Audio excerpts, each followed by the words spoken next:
There is one thing that age teaches us.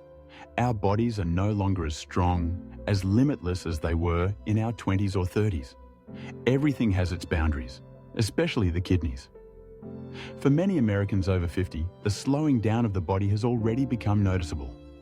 A little fatigue after meals, occasional swelling in the legs, or blood pressure that runs a bit higher than before.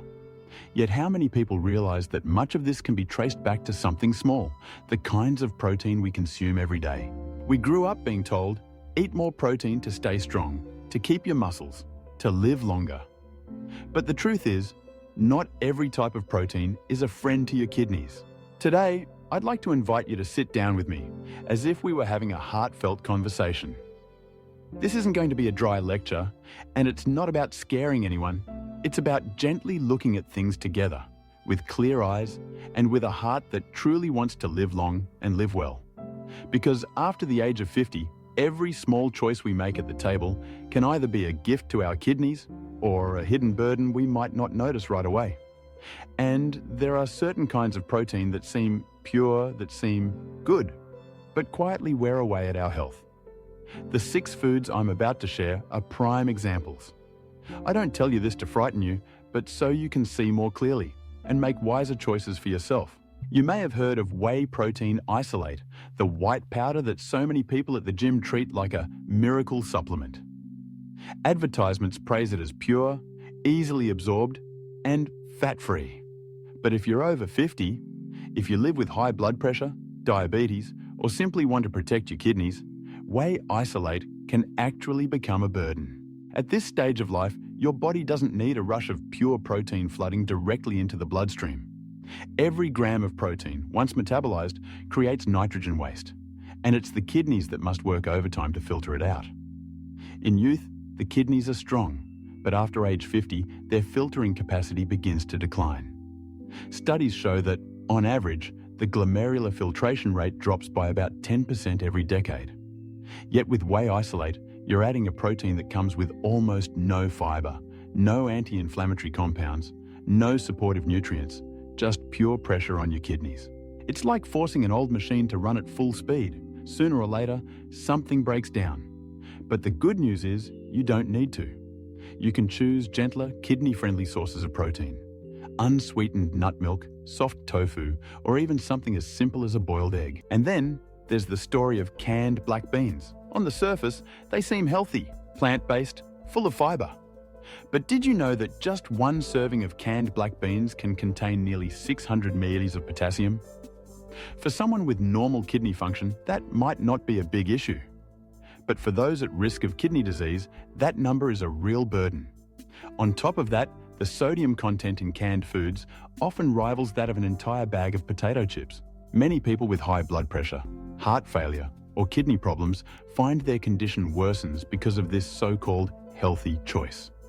The sad truth is that in America, canned foods have become a habit.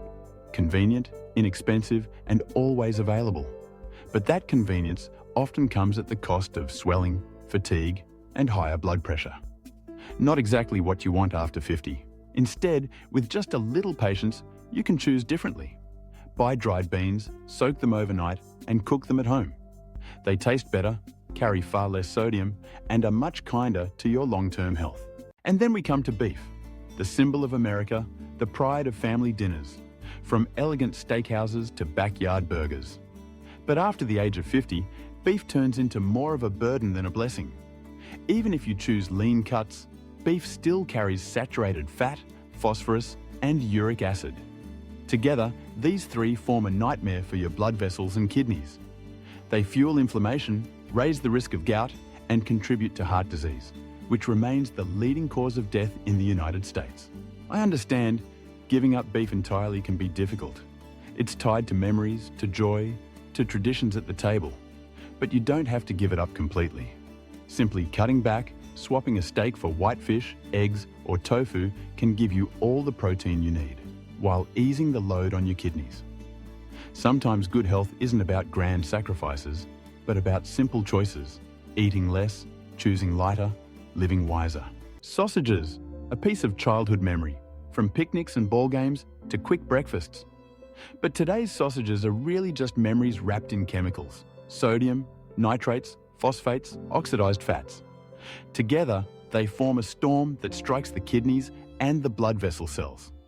A study in Kidney International showed that heavy consumption of processed foods is closely linked to the gradual decline of kidney function over time. We often think, it's just one little sausage, what harm could it do? But it's the silent accumulation, day after day, month after month, that becomes the real danger. If you want to hold on to that familiar flavour, you can try swapping it for sausages made from vegetables or freshly prepared chicken at home. It's still a sausage, but no longer a storm of chemicals. Red lentils, they sound so healthy. And yes, they are an excellent source of plant-based protein. But for those at risk of kidney disease, they can be a double-edged sword. Just 1 cup of cooked lentils contains over 700 millimoles of potassium and 350 milligrams of phosphorus. Those numbers can disrupt heart rhythms, weaken bones, and push the kidneys into decline more quickly. The challenge here is that people often assume eating vegetarian, eating beans is always good. But for weakened kidneys, not every plant food is a friend. So what's the solution? Instead of cutting them out completely, you can adjust the portion size, pairing them with low potassium foods like white rice, pumpkin, or apples. The key isn't in extremes, it's in balance. And finally, turkey bacon, the food so often labelled as better than pork. But don't let that label fool you.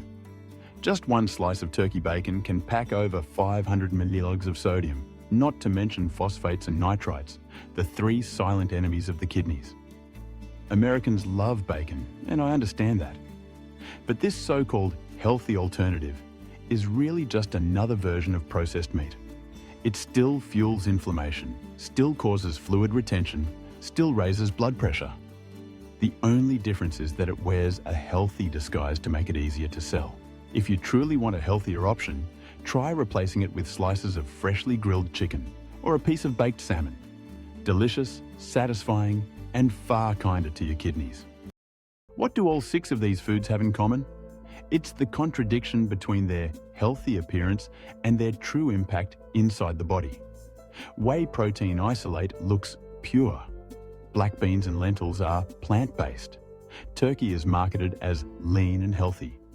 But the truth is, for people over 50, especially those at risk of kidney disease, these are sweet traps in disguise. The issue isn't that you can't eat them. The real point is that you need to know how to choose. To know when to eat less, when to swap them wisely, and most importantly, to know how to listen to your own body. After the age of 50, we don't just eat to feel full or to enjoy ourselves. We eat to stay healthy, to preserve every precious function of the body. The kidneys, quiet, unassuming, yet carrying the burden of waste every single day, deserve more of our attention. The 6 types of protein I've shared with you aren't meant to frighten you, but to remind you that everything has a flip side. No food is absolutely bad, and no food is absolutely good. What matters is whether it fits your body at this stage of life or not.